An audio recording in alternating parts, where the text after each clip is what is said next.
सर्वोच्च अदालतले भन्यो गभर्नर महाप्रसाद अधिकारी निलम्बनपूर्वक राखेर बदनियतपूर्ण। निर्वाचन आयोगले भन्यो उम्मेदवारी फिर्ता गराउन धरपकड नगर। शेरबहादुर देउवाले मेयरको उम्मेदवारी फिर्ता भएको पत्र पठाएपछि लालबन्दीमा तनाव। राजनीतिबाट टाढा थिइन, पद नलिकी मात्र हुँ भन्दै काठमाडौँ महानगरपालिकाको उम्मेदवारी दिएकी सृजना सिंहले भनिन्। भरतपुरमा काङ्ग्रेस नेता पौडेलले उम्मेदवारी फिर्ता लिएनन्। लोसपाको चुनावी घोषणा पत्र महिलाहरूलाई निशुल्क शिक्षाको व्यवस्था गर्ने। लोसपाको टिप्पणी काङ्ग्रेस संकीर्ण, कम्युनिस्टहरू राजनीतिक उद्यमी, फेसबुकबाट प्रचार गर्न नपाउनु अभिव्यक्ति स्वतन्त्रता विपरीत भन्दै महामन्त्री विश्व प्रकाश शर्माले भने। कृतज्ञ कम्युनिस्ट र काङ्ग्रेस स्वार्थ मिले सहकारी नमिले गाली। तालाबन्दीमा माओवादी र एकीकृत समाजवादीबीच चुनावी तालमेल। विराटनगरमा 3 मेयर र 2 उपमेयरको उम्मेदवारी फिर्ता गरियो। जनकपुर धाममा मेयरका 2 जना उम्मेदवारी सहित 14 जनाको उम्मेदवारी फिर्ता। आन्तरिक विमानस्थलमा रात्रिकालीन उडान 23 वैशाखदेखि सुरु हुने। नेपाल राष्ट्र बैंकका गभर्नर महाप्रसाद अधिकारीले निरन्तर काम गर्ने बाटो खुल्यो। सर्वोच्चले दियो अन्तरिम आदेशलाई निरन्तरता। आइतबारदेखि मेलम्चीको पानी 17 करोड लिटर पानी वितरण प्रणालीमा। शेरबहादुर देउवाको पत्र 5 बजेपछि मात्रै आएको भन्दै जिल्ला निर्वाचन कार्यालयले भन्यो।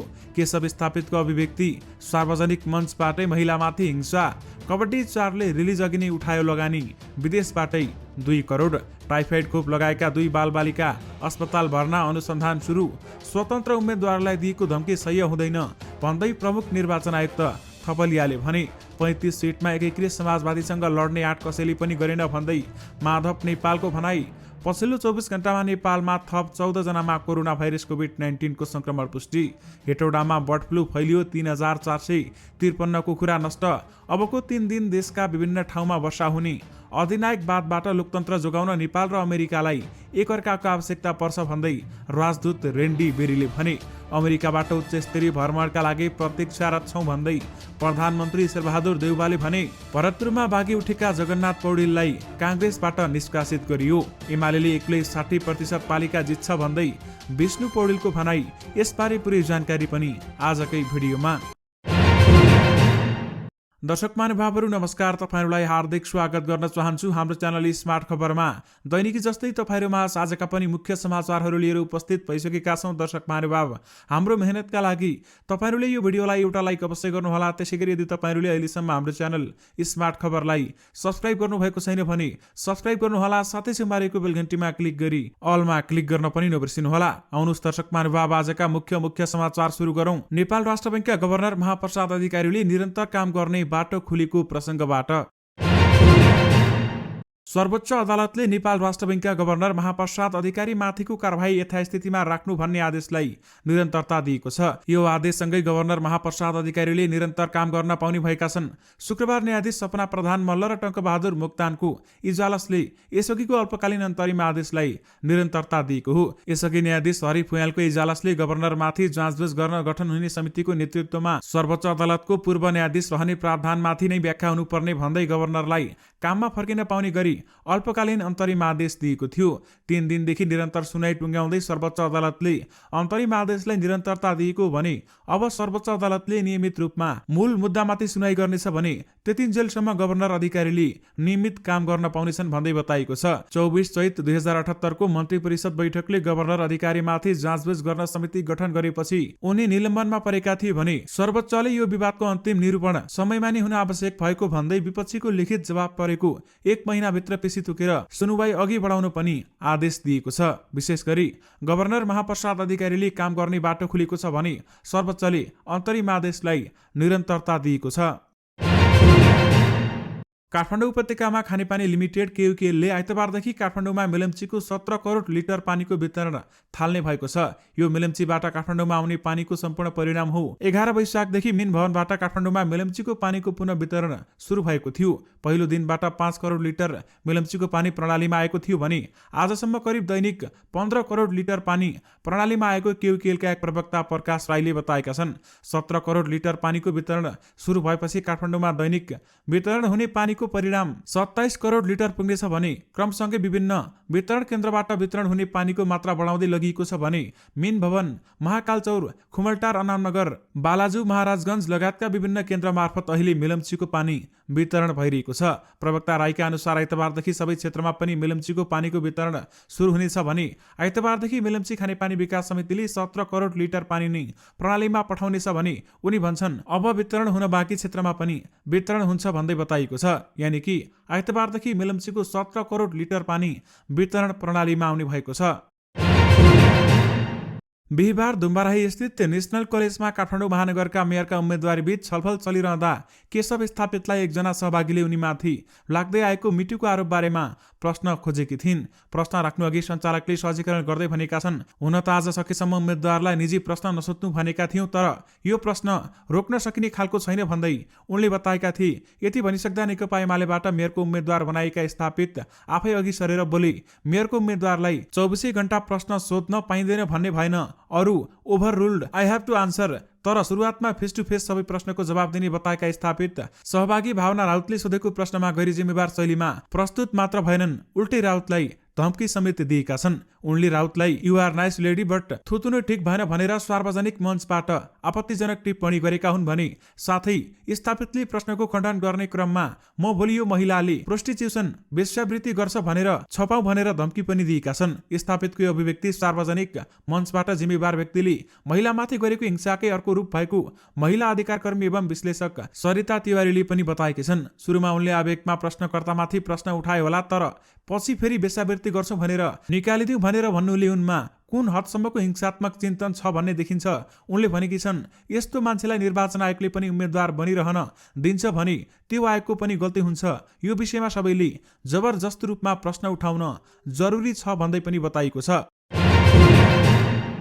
दर्शक महानुभाव, सर्लाहीको लालबन्दी स्थित पुरानो नगरपालिका कार्यालयमा खोलिएको निर्वाचन अधिकृतको कार्यालय अगाडि नेता कार्यकर्ताहरूले नाराबाजी गरेका थिए। नेपाली कांग्रेसका सभापति एवं प्रधानमन्त्री शेरबहादुर देउवाले लालबन्दी नगरपालिकामा कांग्रेसको तर्फबाट मेयर पदमा उम्मेद्वार वासुदेव अधिकारीको उम्मेदवारी फिर्ता भएको भनी शुक्रबार साँझ निर्वाचन अधिकृतले कार्यालयमा पत्र पठाएपछि नेपाली कांग्रेसका नेता कार्यकर्ता त्यसको विरोधमा नाराबाजीमा उत्रिएका हुन्। उनीहरूले निर्वाचन अधिकृतको कार्यालयबाट शुक्रबार साँझ उम्मेद्वारको अन्तिम नामावली प्रकाशन भइसकेको र उम्मेदवारी फिर्ता लिने समय 5 बजेपछि देउवाले पठाएको सो पत्रलाई मान्यता नदिने माग गर्दै निर्वाचन अधिकृतको कार्यालय अगाडि पुगेर नाराबाजी गरेका हुन्। लालबन्दी स्थित निर्वाचन अधिकृतको कार्यालयमा साँझ 5 बजेपछि प्रकाशित गरेको नामावलीमा कांग्रेसको मेयरका उम्मेद्वार वासुदेव अधिकारीको नाम उल्लेख छ भने देउवाले पत्र पठाए पनि अधिकारीको उम्मेदवारी कानूनत फिर्ता हुने अवस्था छैन। तर प्रधानमन्त्री शेरबहादुर देउवाले नै उम्मेदवारी फिर्ता भएको भन्दै पत्र पठाएपछि अनिल सिर्जना भएको छ। त्यसैगरी जिल्ला निर्वाचन कार्यालय सर्लाहीले लालबन्दी नगरपालिकामा मनोनयन फिर्ताको विषयमा नेपाली कांग्रेसका सभापति शेरबहादुर देउवाको पत्र 5 बजेपछि मात्रै आएको जानकारी समेत गराएको छ। निर्वाचन आयोग स्रोतका अनुसार सर्लाहीका जिल्ला निर्वाचन अधिकारीले 5 बजेपछि पत्र आउँदैछ भनेकाले पत्र पुग्दा अझै ढिलो भएको भनी रिपोर्टिङ पनि गरेका थिए। यानि कि प्रधानमन्त्री शेरबहादुर देउवाले मेयरको उम्मेदवारी फिर्ता भएको पत्र पठाएपछि लालबन्दीमा तनाव देखिएको छ। दर्शक महानुभाव, निर्वाचन आयोगले उम्मेद्वारको मनोनयन फिर्ता गराउन डर धाक धम्की नदिन र धरपकड नगर्न आग्रह गरेको छ। शुक्रबार दिउँसो एक विज्ञप्ति जारी गरी आयोगले कतिपय उम्मेद्वारलाई मनोनयन फिर्ता गराउन डर धाक धम्की प्रलोभन र धरपकड गरेको सूचना आएको भन्दै यस्ता गतिविधि नगर्न सरकारवालाहरूलाई आग्रह गरेको हो। आयोगले उम्मेद्वारले आफूलाई फिर्ता लिनुहुने इच्छा लागेमा राजी खुसीले लिखित सूचना दिएमा उम्मेदवारी फिर्ता हुन सक्ने बताएको छ भने संविधान र कानून बमोजिम योग्यता पुगेका नेपाली नागरिकले राजनीतिमा भाग लिन, उम्मेदवारी दर्ता गर्न, निर्वाचित हुन र शासकीय प्रणालीमा संलग्न हुन पाउने नैसर्गिक अधिकार रहेको भन्दै आयोगले उम्मेद्वारलाई धाक धम्की र प्रलोभन दिनु लोकतन्त्रमाथिकै आघात भएको समेत बताएको छ। उम्मेद्वार वा तिनका परिवारलाई धम्की दिनु निर्वाचन जन्य कसुर र आचार संहिता विपरीत हुने आयोगका प्रवक्ता शालिग्राम शर्मा पौडेलले जारी गरेको विज्ञप्तिमा उल्लेख गरिएको छ। सत्तारूढ नेपाली कांग्रेसका महामन्त्री विश्वप्रकाश शर्माले निर्वाचन आचार संहिताका कतिपय प्रावधान अभिव्यक्ति स्वतन्त्रता विपरीत रहेको भन्दै असन्तुष्टि जनाएका छन्। महामन्त्री शर्माले संविधानले हरेक व्यक्तिको अभिव्यक्ति स्वतन्त्रताको सुनिश्चितता गरेको, तर निर्वाचन आचार संहिता भने त्यसलाई बन्देज लगाउन खोजिएको भन्दै निर्वाचन आयोगप्रति असन्तुष्टि जनाएका छन्। शुक्रबार पार्टी केन्द्रीय कार्यालय सानेपामा पार्टी निकट नेपाल सांस्कृतिक संघले गरेको चुनावी गीत सार्वजनिक कार्यक्रममा उनले उम्मेद्वार र पार्टीको आधिकारिक फेसबुक पेजबाट मात्रै चुनावको प्रचार गर्न मिल्ने तर अन्य नागरिकले नमिल्ने भन्ने निर्वाचन आचार संहिताको व्यवस्था सच्याउनु पर्ने बताएका छन्। सामाजिक सञ्जालबाट प्रचार गर्न पाउने हो भने उम्मेद्वारले मात्रै गर्न पाउने हो भने पार्टीले मात्रै आफ्नो आधिकारिक फेसबुक पेजबाट प्रचार गर्ने हो भने त्यो त अभिव्यक्ति स्वतन्त्रतामा बन्देज लगाएको हुन्छ भन्दै शर्माले भनेका छन्। महामन्त्री शर्माले निर्वाचनका बेलामा झुटा आश्वासन बाँडेर नहिड्न पनि पार्टीका उम्मेद्वारहरूलाई आग्रह गरेका छन्। सरकारले आन्तरिक विमानस्थलहरूमा शुक्रबारबाट अनिवार्य हुने भनिएको रात्रिकालीन उडानको तालिका पर धकेलेको छ। वायुसेवा कम्पनीहरूले बाध्यकारी नियम नमान्ने र शुक्रबारबाट उडान रोक्ने चेतावनी दिएपछि नेपाल नागरिक उड्डयन प्राधिकरणका केही समय रात्रिकालीन उडानको समय पर सर्न सहमत भएको हो। वायुसेवा सञ्चालक संघका अनुसार कम्पनीहरूको चेतावनीपछि शुक्रबार संस्कृति पर्यटन तथा नागरिक उड्डयन मन्त्री प्रेमाले पर्यटन सचिव महेश्वर नेउपाने, नेपाल नागरिक उड्डयन प्राधिकरणका महानिर्देशक प्रदीप अधिकारी र वायुसेवा सञ्चालकहरूबीच छलफल भएको थियो। छलफलबाट रात्रिकालीन उडान सञ्चालन गर्न एक कार्यदल गठन गर्ने सहमति भएको छ भने यो कार्यदलले 21 वैशाखमा प्रतिवेदन दिने भएको छ भने सो प्रतिवेदनका आधारमा नयाँ स्लट तोकिने र 23 वैशाखबाट रात्रिकालीन उडान गर्न कम्पनीहरू सहमत भएको समेत बताइएको छ। यानि कि आन्तरिक विमानस्थलमा रात्रिकालीन उडान 23 वैशाखदेखि हुने भएको छ। सत्तारूढ नेकपा एकीकृत समाजवादीका अध्यक्ष माधव कुमार नेपालले आफ्नो पार्टीबाट 35 जना जनप्रतिनिधि निर्विरोध निर्वाचित भइसकेको दावी गरेका छन्। एकीकृत समाजवादी र बहिर्गमित जनमुक्ति सेना नेपालको एकता घोषणा कार्यक्रमलाई सम्बोधन गर्दै अध्यक्ष नेपालले 30 वैशाखमा हुने स्थानीय तह निर्वाचनका लागि मनोनयन दर्ताकै क्रममा एकीकृत समाजवादीबाट 35 जना जनप्रतिनिधिको एकल उम्मेदवारी परेको समेत बताएका छन्। एकल उम्मेदवारी परेसँगै पार्टीको तर्फबाट 2 जना गाउँपालिका अध्यक्ष र 1 जना गाउँपालिकाका उपाध्यक्ष, 6 जना वडा अध्यक्ष र 26 जना सदस्यहरू निर्विरोध निर्वाचित भएको उनले दावी पनि गरेका छन्। 35 जना व्यक्तिहरूले विजय हासिल गरेर हाम्रो पार्टीको झण्डालाई हामीले अघि सारेको कलम चिन्ह बोक्ने पार्टीको विजयको झण्डा फहराउँदै उहाँहरू अगाडि बढ्नुभयो। नेपालले भनेका छन् प्रतिस्पर्धा गर्न कसैले आँट गरेन उहाँहरूसँग, त्यसैले अध्यक्ष नेपालले गठबन्धनमा आबद्ध दलहरू सामूहिक रूपमा अगाडि बढ्नुपर्ने समेत बताएका छन्। यानि कि 35 सिटमा एकीकृत समाजवादीसँग लड्ने आँट कसैले पनि गरेन भन्दै माधव नेपालले भनेका छन्। पछिल्लो 24 घण्टामा नेपालमा थप 14 जनामा कोरोना भाइरस कोभिड-19 को संक्रमण पुष्टि भएको छ। स्वास्थ्य तथा जनसङ्ख्या मन्त्रालयका अनुसार 1778 पीसीआर परीक्षणमा 13 जना र 993 एन्टिजन परीक्षणमा 1 जना गरी 14 जनामा कोरोना संक्रमण पुष्टि भएको हो।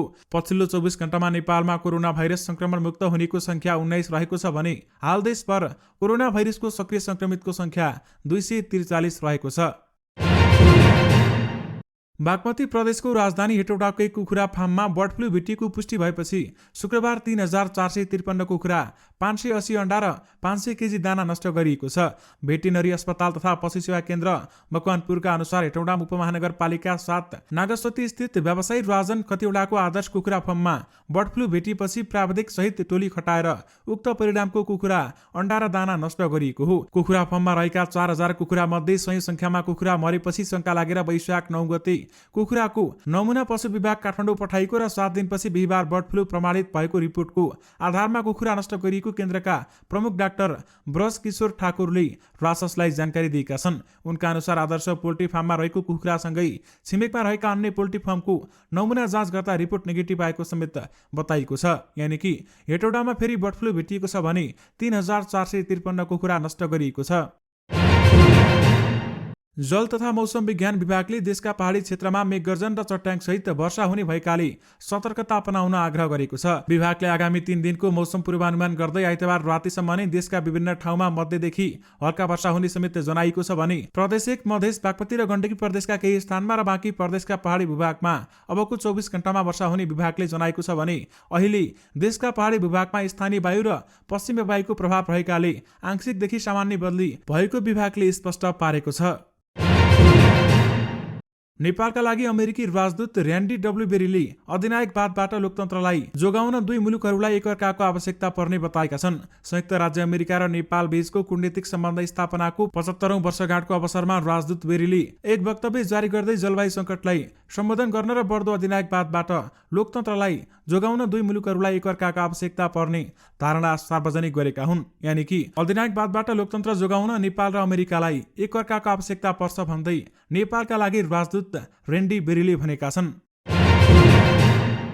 नेपाल र अमेरिका बीच कूटनीतिक सम्बन्ध स्थापना भएको 75औं वर्षगाँठका अवसरमा रूपमा शुक्रबार आयोजित कार्यक्रममा प्रधानमन्त्री शेरबहादुर देउबा सहभागी भएका थिए भने अमेरिकी दूतावासले होटल यातायातमा आयोजना गरेको कार्यक्रममा प्रधानमन्त्री शेरबहादुर देउबाले पनि नेपाल र अमेरिका बीच अझ बढी उच्चस्तरीय भ्रमण र आर्थिक साझेदारीको प्रतीक्षा गरिरहेको समेत बताएका छन्। नेपाल र अमेरिका बीचको 75औं कूटनीतिक सम्बन्ध मनाउनु भनेको दुई देशबीचका सबै खालेका फलदायी क्षेत्रमा सम्बन्ध थप विस्तार गर्नका लागि अवसर प्रदान गर्नु हो भन्ने लाग्छ भन्दै शेरबहादुर देउबाले पनि भनेका छन्। विशेष गरी अमेरिकाबाट उच्चस्तरीय भ्रमणका लागि प्रतीक्षारत छौं भन्दै प्रधानमन्त्री शेरबहादुर देउबाले भनेका छन्।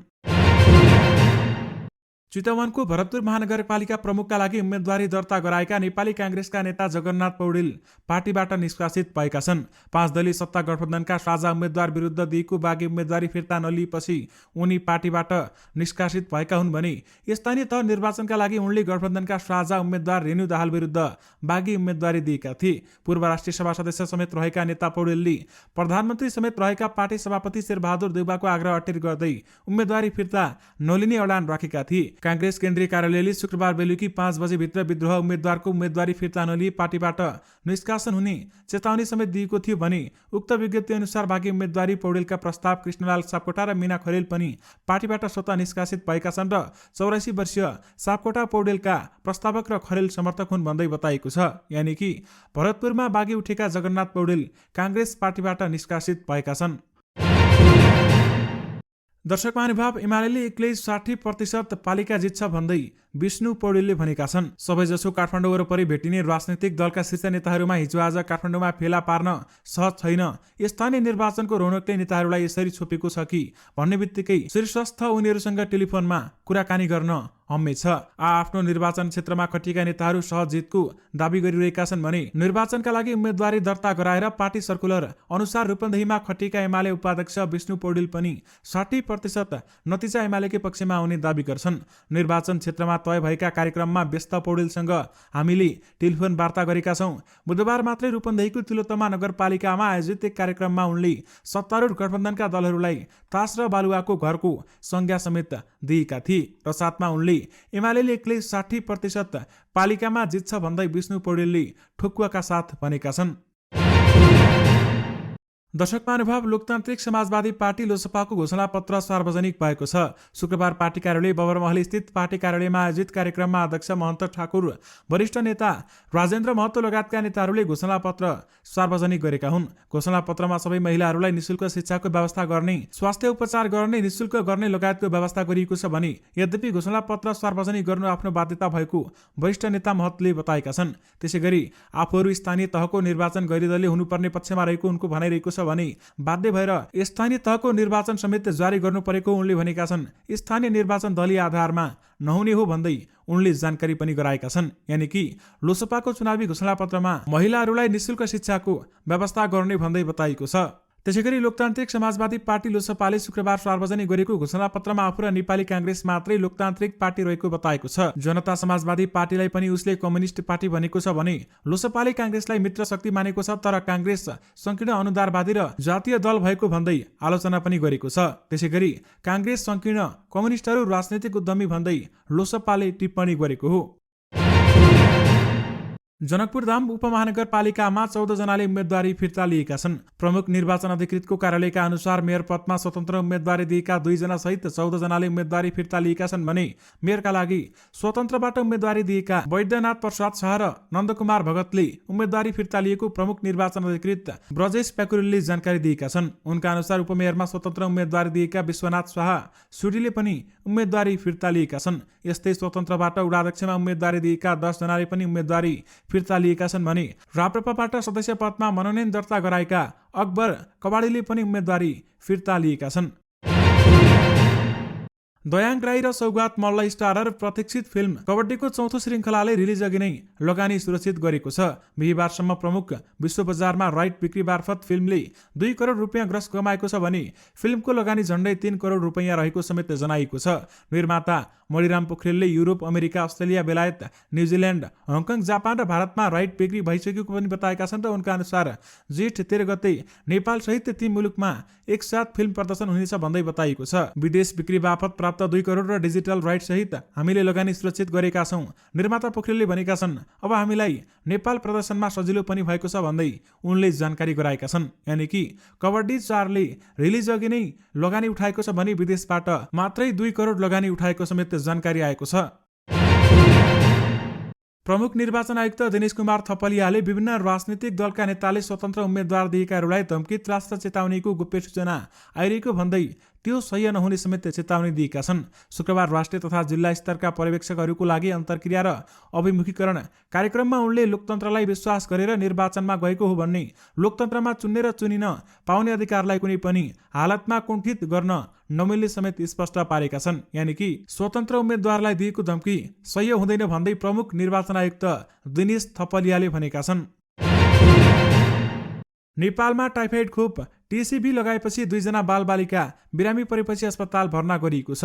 तर ती बालिकामा खोप अथवा अन्य कारणले असर गर्ने भएको हो भने यकिन गर्न सरकारले अनुसन्धान गरिरहेको छ। दक्षिण एसियाका राष्ट्रमध्ये अभियानको रूपमा नेपालमा पहिलो पटक 15 महिनादेखि 15 वर्ष मुनिका सबै बालिकाहरूलाई यानि कि बालबालिकाहरूलाई 25 चैतदेखि टाइफाइड विरुद्धको खोप दिन सुरु गरिएको थियो। स्वास्थ्य सेवा विभागका परिवार कल्याण महाशाखा प्रमुख डाक्टर विवेक कुमार लालले 2 जना बालबालिकामा गम्भीर खालको समस्या देखिएको रिपोर्ट प्राप्त भएको जानकारी समेत दिएका छन्। यानि कि टाइफाइड खोप लगाएका 2 बालबालिका अस्पतालमा भर्ना भएका छन् भने अनुसन्धान पनि सुरु भएको छ।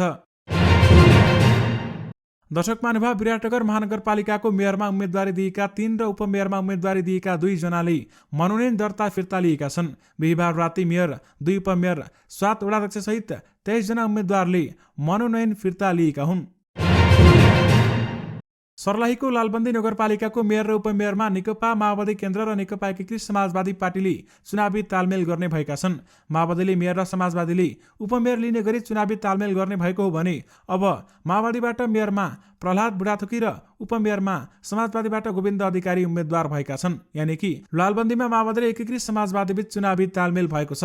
दर्शक महानुभाव, यससँगै तपाईहरुमाझ आजका सबै मुख्य समाचारहरू राखिसकेका छौं। फेरि पनि तपाईहरुमाझ नयाँ रिपोर्टहरूको साथमा उपस्थित हुने नै छौं। अहिलेलाई भने मलाई बिदा दिनुस्।